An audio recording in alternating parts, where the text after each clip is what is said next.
Good morning, good afternoon, or good evening to you all. I'm delighted to welcome you to today's fascinating webinar on emotional intelligence and financial systems, two things we don't usually hear in the same sentence. Charismatic people create new systems and companies that sometimes succeed, and on the other hand, some charismatic people crash markets and countries and economies large and small. So what is charisma, and can it be measured by AI? Today we are privileged to be joined by Professor Khurshid Ahmad, Professor of Computer Science at Trinity College, Dublin, who specialises in AI, neural networks, fuzzy logic, social media analytics, and behavioural finance. Trained as a nuclear physicist, Professor Ahmad's work seeks to maximise the potential of computing systems by enabling them to deal with the different modalities of human communications. His work has been supported by research councils, EU programs, and venture capital funds. Before I hand over to Professor Ahmad, some brief housekeeping points. I'm Charlotte Dorbrashley, and I'm fortunate enough to manage the FS Club here at CN. And I would like to warmly acknowledge our very generous sponsors who enable us to continue to bring you a wide range of thought-provoking content across finance, technology, and economics. The slides for this presentation are publicly available on our website and in the chat box. The session will be recorded and available to watch on our website within 48 hours, and we'll also be holding a 20-minute Q&A session after the presentation, so please use the GoToWebinar chat facility to feed your questions into me, and then I can present them to the Professor. Now, I'll get out of the way, as I'm sure, like myself, you're all looking forward to hearing Professor Ahmad's insights. Over to you, Professor. Hello, everybody. I am at the Trinity College in Dublin. Next slides, please. So I have to say this this is all about emotional intelligence and financial systems. And I'll attempt to define what emotional intelligence is and how it might impact financial systems. There's a new orthodoxy in economics that people's behavior impacts the markets. Markets are not machines, as we have told before. There is a ghost in the machine as well. Next slide, please. So emotion is any strong mental or instinctive feeling as pleasure, grief, hope, fear, etc., deriving specially from one's circumstances, moods, or relationship with others. Intelligence is the fact of mentally apprehending something, understanding, knowledge, comprehension of something. So we go on to the next slide. So there's a mixture.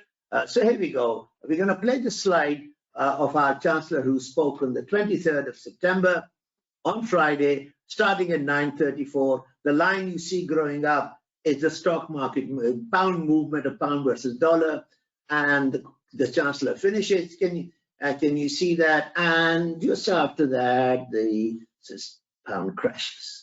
Well, it doesn't crash. It's a few pence, but it does crash. Next slide, please. So the Chancellor speaks, and having spoken, moves the market. The speech on the pound sterling. So the next one is the report by Gary Gibbon. I don't know how many of you see Gary Gibbon on Channel 4 News. So play it, please, Peter. And he is reporting on the event. Today, how many MPs I came across who were looking at their phones and looking at graph lines, and they were the graph lines that showed you the pound sliding against the dollar, the graph lines that showed you the cost of government borrowing going up, and recently one MP just was showing me a city projection of what interest rates are going to look like in this country. It's just a forecast in the city, but it was absolutely eye-watering. The other thing that really strikes you is the way that Liz Truss's government is behaving like a new government with its own mandate from the people for a bold new direction of travel. But that's not what Liz Truss got there on. She's there because of a Conservative leadership contest. She didn't get that many MPs in the first round backing her, and an awful lot of Tory MPs are going around and using words like reckless and madness today. One of them actually joked to me that there might be letters going in demanding a no confidence vote. I think they were joking. It wasn't entirely clear. We now have new battle lines in politics that will define the battles at the party conference. Can you see on the bottom there's a blue graph and a green graph? Blue graph detects anger, joy in Gary Gibbon's face. and the green graph detects anger. You should concentrate on the line above. And you must have seen Gary Gibbons' face masked by a green bounding box, and there were little dots. So our system, this is from one of the emotion detection system that we are using. Our system focuses on human face. It detects a human face, puts a bounding bar on it, and then picks up about 70 facial landmarks, right? And it is the movement of that landmark, is a muscle movement on the face that is related to emotion by a very complex system. Next slide, please, which I'll go through in a minute when I have the time. Go on. So who is interested in emotional intelligence? Sorry, have you skipped the slide? Peter, is it the, yeah. Who is interested in emotional intelligence? Psychologists to detect differently abled people, leadership and management scholars to see how leaders manage, deal with their emotions and how they show it, crime detection officers to check the emotional state of a subject, or plastic surgeons studying facial anthropometry to see how surgery may impact facial muscle movement. You have Richter's smile after a facelift, and that is because they cut the certain muscles which control the movement of the mouth, and movement of the mouth actually can be related to the emotion of happiness. Next slide, please, Peter. I think we jumped many slides. Yeah, this computer scientists, why are they interested? Because in computer science, we have outstanding challenges of computer vision, that is detecting a face in a crowd and then focusing on that face just by looking at pixels or density of pixels. Other thing is speech understanding over all the noise, human speech. And the other one is statistical learning, commonly abused as machine learning algorithms, as they call them. This is a very old topic of statistical learning, how to tell the computer what answer you say. If the muscle movement in one direction is happiness, if it's another direction is anger. And the system tries to learn from that repeated show of example. And finally, computational neuroscience. We show our emotions at a very high level: happiness, fear, joy, anger, surprise, fear, disgust. But there are physical correlates for it. When I'm happy and or I'm angry, my blood pressure goes up. When I'm angry, I remain erect, or I'm very aggressive, I'll move towards you. When I'm happy, I'm relaxed. But it is some muscle movement, some internal organ change. Then we draw very philosophical and social inferences from that. Okay, so that's how we do. So computer scientists take a speech signal, take a visual data signal, try and recognize human speech from the sound patterns it detects, ignores all other patterns. Then it takes the density of pixels on a face, the landmarks I just showed you, follows them up, sees changes in them. So it recognizes a human face, recognizes a human voice, then takes it to the other level. How are the pixels moving? How are the sound patterns changing? And then relates them to emotion, and then gives you the emotional feedback. So why are they interested? Because we are going to have a lot of robots working with older people. Robots don't show emotion. And that's one big drawback in their use. Now, apart from holding the tray properly with hot food, there are certain drawbacks in that. So they want to put emotion in the face of robots.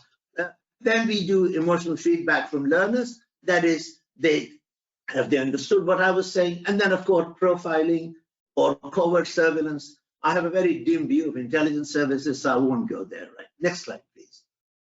So these are the various examples of it used. So at Trinity College, we are into an emotion recognition project.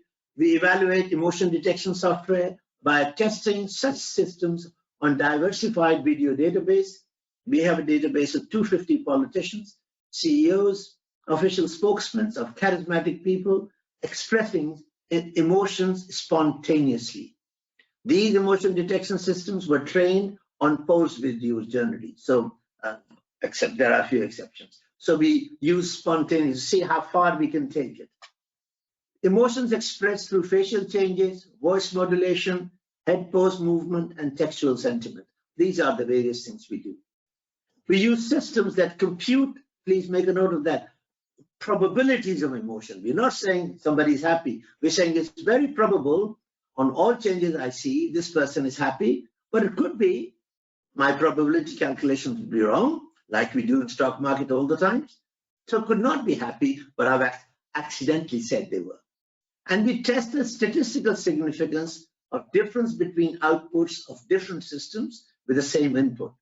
So we are running Mr. Kwarteng through two systems simultaneously, and we will make a pronouncement whether he's happy or not happy after comparing the output of the two. And if you're not happy, we will tell you that the emotions we detect in his face depend on who he is, what race he is, what gender he is, and all sorts of things we keep on finding out. Only the statistical significance.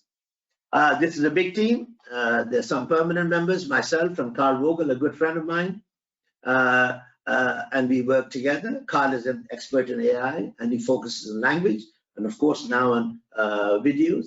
And there are researchers, Dipayan Datta, just completed his MSc, Yatindra Kidambi, same, Wen Yang Jiang, Rishi Malpini is still working with us, Arun Sasindran, who's looking at text, Subhishi Kemaratil, who's working on curating a database, and Jiashuan Wang, who's looking at high frequency trading and the effect of sentiment. Next slide, please.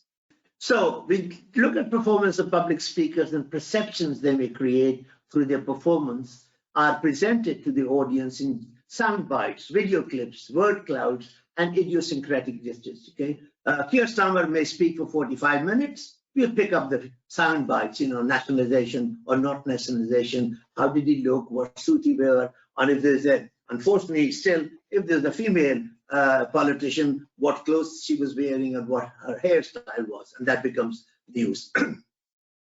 And we focus on word clouds and idiosyncratic gesture. Our former prime minister always used to ruffle his hair. When he looked in the camera and thought it wasn't ruffled enough, he would do another go at it. All these things gives us a gist, a 3-second summary of life and business critical issues. Automatic recognition systems can systematically, correctly or incorrectly, create these summaries. These systems learn to identify emotional state through statistical regression. The training data is derived from human beings that usually are quite homogeneous. They may belong to the same race, speak the same language, or majority of them will do so. And there are problems when images from different races, genders, and ages are presented to these systems. So that's our long-term research here. Next slide, please, Peter.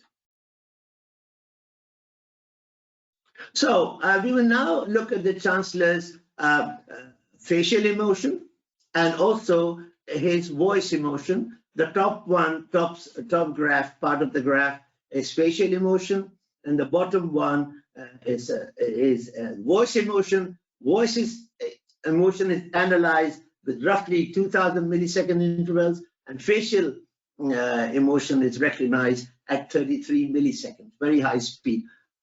Green is happiness, and red is anger, and blue is sadness. Play it, Peter. I can't say play it again, Sam. Play it again, Peter. Go on.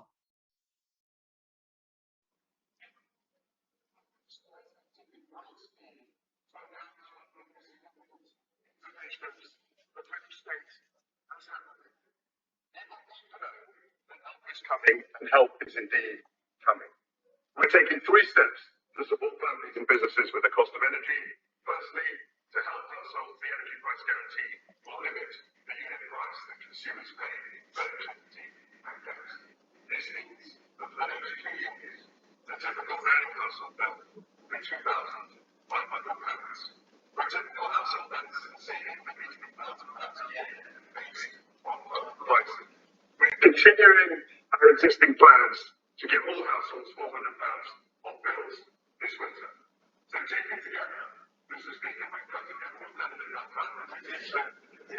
And absolutely local governments will have outcomes. And I believe that we can just have something that was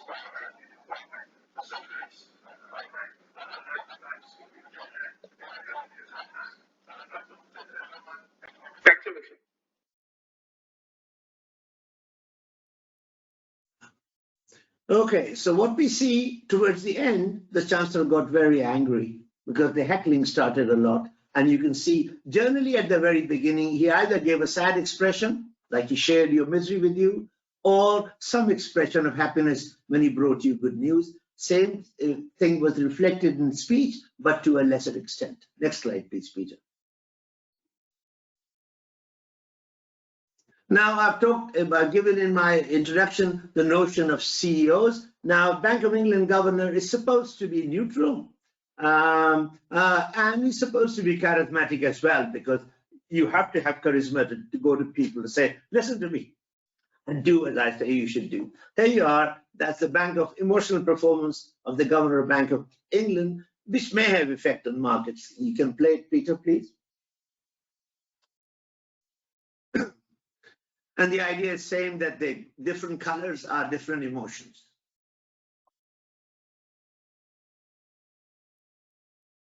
Cause potentially a pass-through also into wages, and a much longer term and more serious inflation problem. And frankly, if it helps, I'll say that again today, because it remains, of course, obviously true.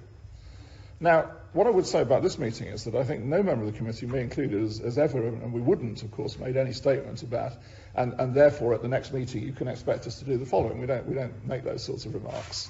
I would also make one other observation, which I think is very interesting. By the way.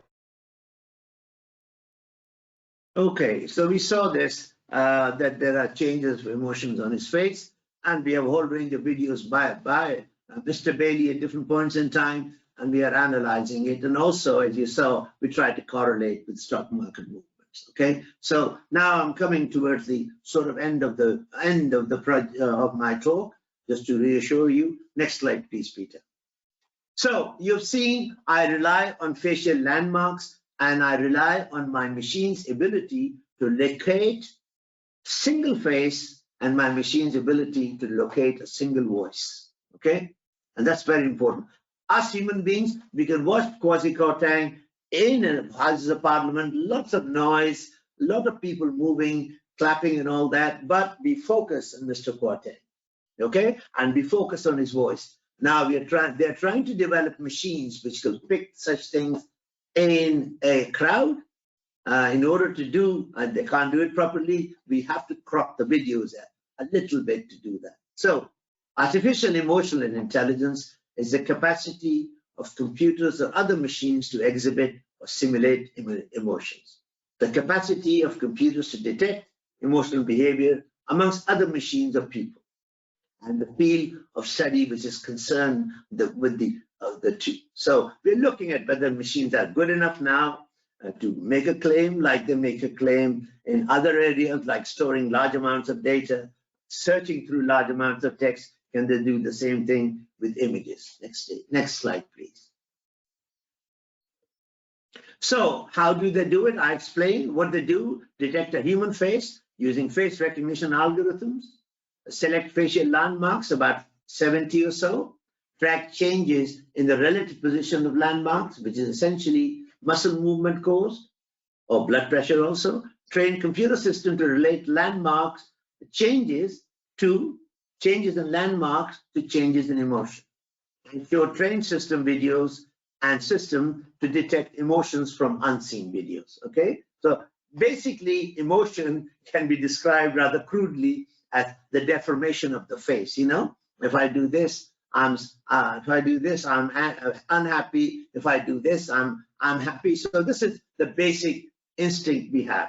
So we show a lot of videos where people are smiling, and we say to the machine, look, there's facial changes in it, aggregate them, and then always generate smile when you see this. Next video, please. Next slide, please.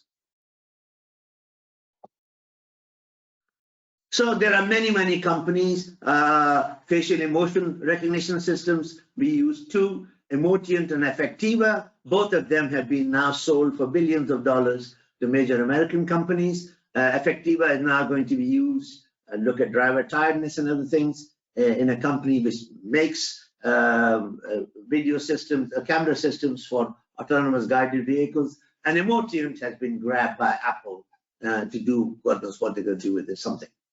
The speech emotion recognition system, we have two, Open Smile and Vocaturi. Both of them are still small companies. One is, I'm quite proud to say, they're both European. Open Smile is a German-Dutch collaboration, and I think Vocaturi is was based in the Netherlands, and Effectiva was initially originates from the University of Cambridge. But we are very generous. We give it all to the Americans to make $1 billion out of it. Next slide, please. So that's the face muscle. You've got lots of face muscle. Let me give you a lecture in anatomy. It's quite gory. Can you see a whole network of muscles? And we are saying it's covered with skin. We are claiming that a camera can see the individual movements of it. So when I showed you my graphs, my videos, you can see the dot landmarks and a bounding box. Now, I don't think many people have noticed, as Mr. Bailey leans, he leans towards this image of Monetary Policy Committee, and the system thinks a little bit of his face is on the Monetary Policy Committee monogram. These are mistakes these things make, but there you are. It's a wonderful area of face, different muscles controlling different areas of face, but interconnected with everything else. There's a whole range of muscles there, and we're trying to capture these muscles indirectly. Next slide, please. So what we say when you're fearful, your mouth corners are stretched, raised and lowered eyebrows, and the muscles involved is zygomaticus major, frontalis, corrugator, and then we are sad, you're pulling the eyebrows upwards, pulling eyebrows together, lips drooping downwards, disgusted, you have a wrinkled nose, happy, upward oblique movement of the lip, mouth corners pulled outwards and upwards, surprised, dropping the jaw, raising the eyebrows, contempt, raising eyebrows, unilateral smile, mouth corners pulled, and these are various muscles. Can you see some of the muscles are involved in all the movements, okay?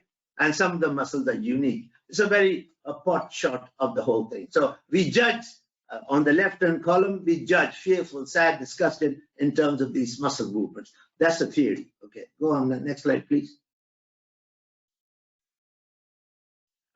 So what happens, we have trained the systems which are looking whether lips were tight and moved together. Lips are together and they were tight. And the system then learns, if you see this, that's angry. And you show them 4,000 videos, most of the people should behave in this fashion, except if your face is not a Caucasian face, then you may have some trouble, right? Or disgust, your upper lips, nasolabia, nostrils, or upper lips or nasolabia. Fear is eyebrows inner and eyebrows outer and eyebrows medial or eyebrows, eyes wide. So the system makes these judgments.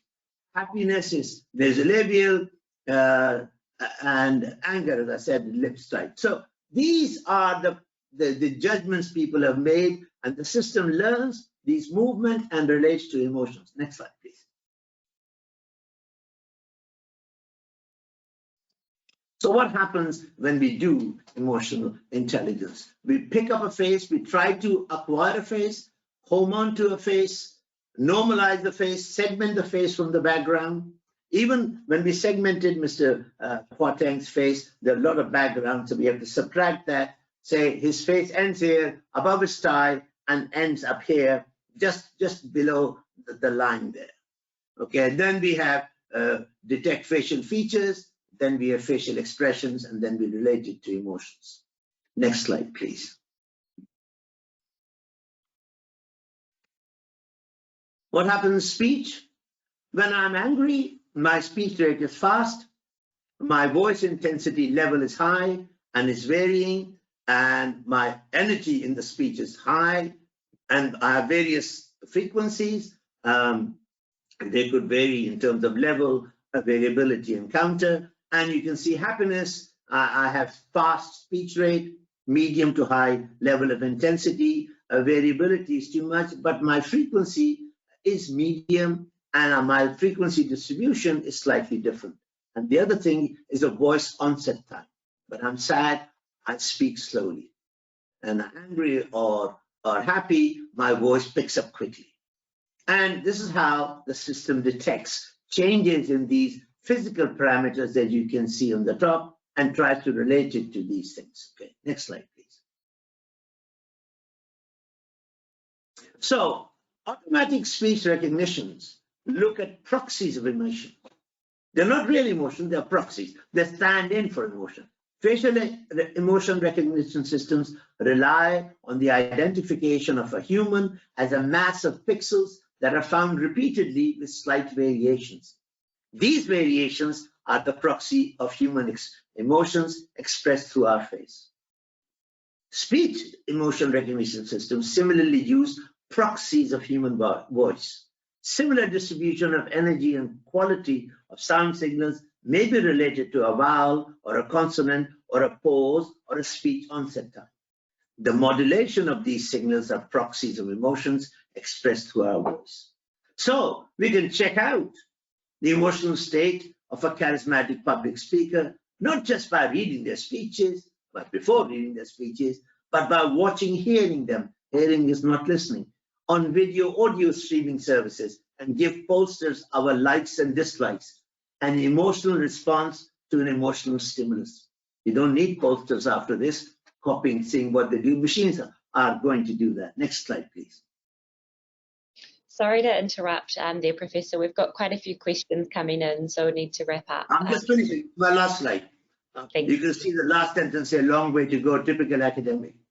This result I've shown you is a 5-year study involving 250 plus politicians, CEO, official spokesman. The results we obtain depend on the choice of facial or speech emotion recognition systems, that the race of the individual matters, and sometimes their ages as well. Emotions are assumed to be discrete in my discussion and non-overlapping. Such assumptions dominate current breed of emotion recognition systems. The fusion of evidence from the emotional state gauged from the face and from the voice and from head movement is an outstanding problem. All this is something humans do without thinking. A long way to go, I think, in emotion recognition, but we have a good start to this outstanding challenge of understanding and replicating human emotions. I want to end on a high, Charlotte. You interrupted me now, so I want to say this with a great sadness. A long way to go. We have a good start to this outstanding challenge and replicating human emotions. There are not many people, many of them have been placed by me, so I can ask the questions anyway. Go ahead. Thank you very much for that fascinating presentation, Professor.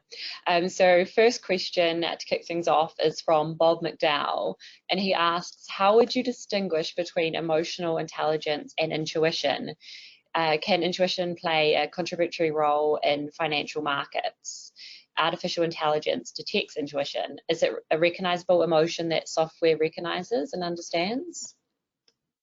Well, I think intuition is a human concept. I won't go there. But in terms of picking up emotions, I tried to explain, we detect proxies of emotions, okay? We just say the face changed this way, and generally when somebody is sad, this happens. We're trying to correlate it with high frequency data as the speech progresses. But as you could see, while the Chancellor was talking, his emotional stimulus was quite, the stock market was quite stable. As soon as he stops, the market stops to dive down. This is an extreme example. I would say artificial intelligence that does some jobs very well. It sifts through large amounts of data. It can perform some diagnostics, where human beings may forget some rules of diagnostics. But no, it's very difficult to recognize emotions. You have to assume something fundamental about emotions, like they're discrete. You assume that everybody stretches their mouth when they smile, or tightens the lip when they get angry, and we forget the cultural context of it. No, it's not easy, but we can relate it to stock market, because stock market people rely extensively on sound bites, video clips, and we can tell them, I have a summary from a machine. It's not selected by a human being. The machine looks at the human being and generates a bite, a sound bite or a video clip. So that would be the difference in the future. Like publishing, stock market movement on public domain now, every day, every minute, has made the market slightly different. So I'm very concerned that these pundits come along and say the Chancellor was not very happy. Well, let the machine say it. So if you put the same videotape in the machine, the same answer will come. The same pundit will say two different things on this within 5 minutes of each other on the same input. Right. Andy Crouch has asked, are you assessing emerging NLP technology, especially hybrid AI-driven engines that can indicate sentiment, emotion, psycholinguistics, and psychometrics? Well, people who are in artificial intelligence make themselves aware of what is happening in psychology in general, right? So we're very, very grateful and dependent on them. But we are not replicating human psyche on a machine, right? We are taking a proxy of it, and the proxies work well, okay? So in terms of searching a document, we learn something about how human beings write. They use a very small number of words, say about 100, and they fill the text with it.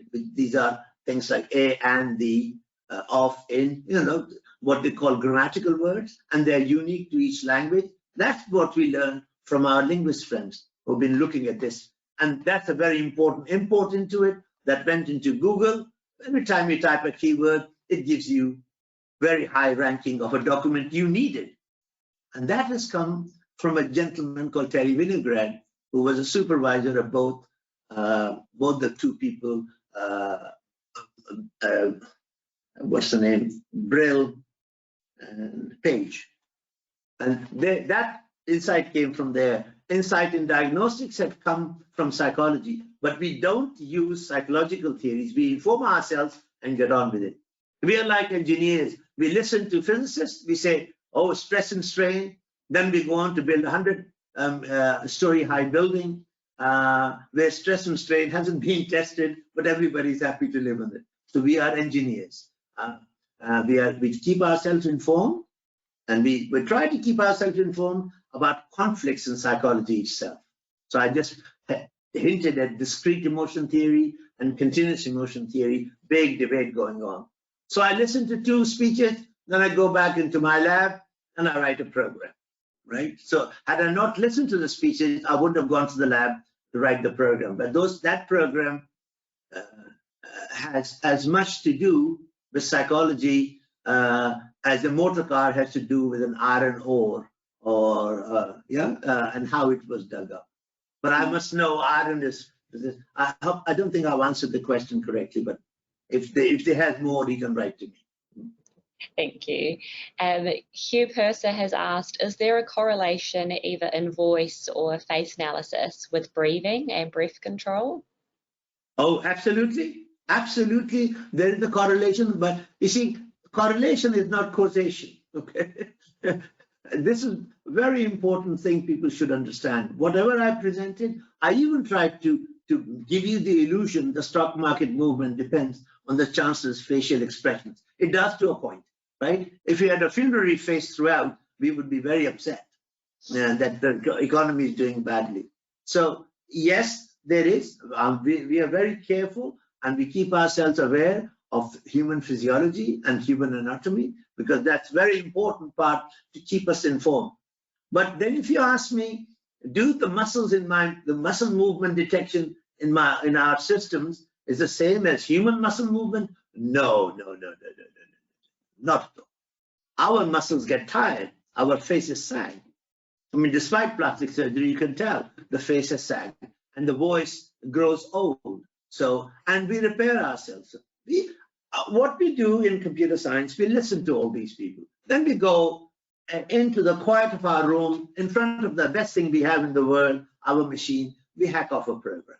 It works, great. If it works in Europe, we sell it to the Americans. That's what we do, right? We run big programs and we sell the 3 software I've shown you. They're all European, but they would not be here because we have lots of venture capitalists here. This is my dig at the financial markets. Do nothing, talk a lot, then sell it to the highest bidder outside. Go on. So next one is from Clive Bullen. He says, have you seen how much actors or actresses can affect the readings by acting out the emotions? And absolutely. So I never take posed emotion. Absolutely. If you take pose, then he lost it.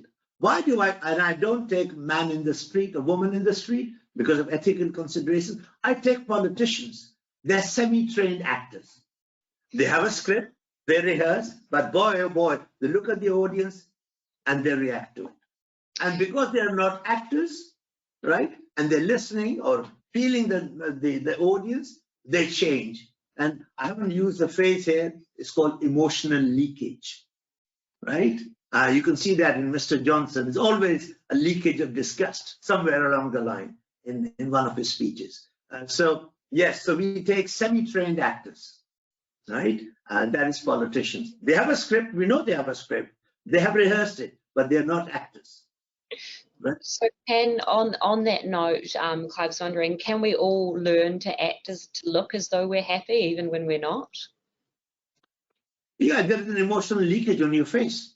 When you are, I mean, suppose, Charlotte, you're trying very hard to like my talk, but as good Europeans, after 10 minutes, you lost all interest in it, right? But you are trying very hard to show interest. I'm not making it, you are very interested. But that's what we do. And emotional leakage can tell. I can tell in my class, I mean, the class of 50 students learning fuzzy logic from me, I can tell after 5 or 10 minutes, the class is not picking up what I want. But they're trying to show earnestness. And that earnestness never goes. You remember the lie detector tests?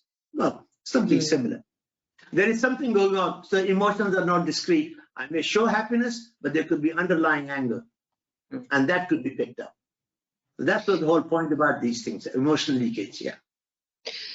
Dan Feeney's got an interesting question here, and he says, when does informed consent and citizens' privacy interfere with this AI, especially with these companies buying this technology? He's likened it to sort of social credit system in China and the implications of scoring badly on that. Absolutely. I don't think surveillance was invented by one race. We all are curious, and we should, as citizens, always be aware that these technologies have a downside. Okay? Always. And what we don't do is we get carried away by the sound bites produced by these large multinational companies. If they can't give you the right sound bite, they can buy one of our politicians, and who will give the sound bites on their behalf? So we should all be very careful. We should always challenge the use of these covert surveillance machines, because I keep on saying to people, information is organic. If you coop it up in something, it will die.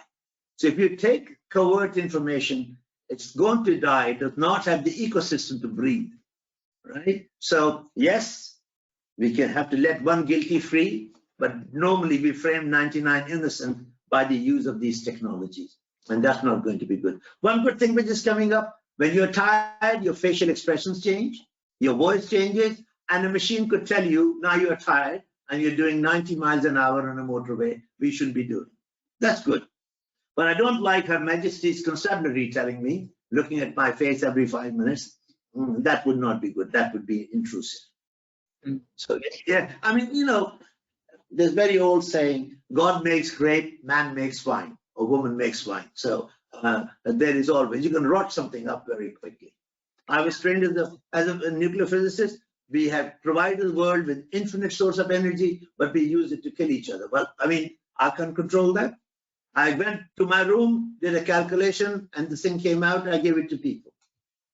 Right? I'm just saying, yeah, please protest at the use of these technologies. They're not good because they get emotion, they get information and hide it. And if you hide the information, it dies. Right, we've got time for probably one last question.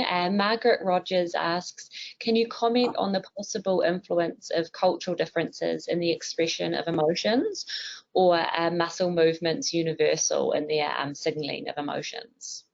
No. I mean, I won't say as to what happened yesterday at the Labour Party conference. If you watch political news, one MP has made a racial remark. It is true, we have been looking at it, and I put in red color in my slides. Some of the systems get confused. And when we compare the output of one system on the same videotape with another, we see differences. And then we look for statistically significant variables which can make the difference. Race comes up and gender comes up. These systems generally do not have an equal sample of men and women. So they're predominantly trained to look at emotions of one gender, and because they were developed in Western Europe and USA, predominantly the people used in training them were of a certain race and a certain color. Okay, and they have amended it, and they're trying to amend it, and I won't name the companies because the university's insurance indemnity policy does not run to 8 figures in compensation, but these companies are taking care of public domain software, which has some learning element, and the database they provide for learning is skewed. So no, there is no universal panacea. I think the notion of universal was concocted by some Greek philosophers to explain very complex things. People are claiming the 6 discrete emotions I showed you are universals.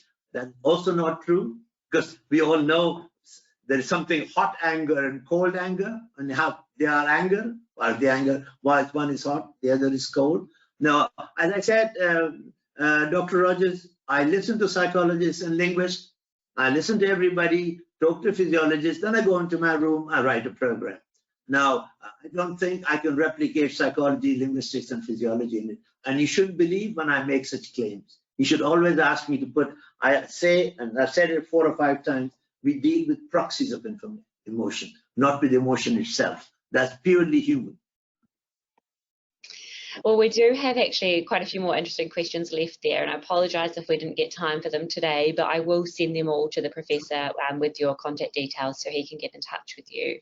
So thank you very much, Professor, for taking the time to share your work with us this morning. It was really, really interesting. And also thanks to our wonderful sponsors for making these webinars possible. And of course, thank you to our audience for your time and contributions today to the conversation. Don't forget to check out our forthcoming events on our website. We've got more stimulating topics coming up over the next week, including an in-person breakfast roundtable for those who work in commercial insurance. And it has been a pleasure to chair this webinar with you this morning, Professor. Thank you very much. Thank you. Thank you, Charlotte. Thank you, Peter. Bye-bye. Yeah, bye.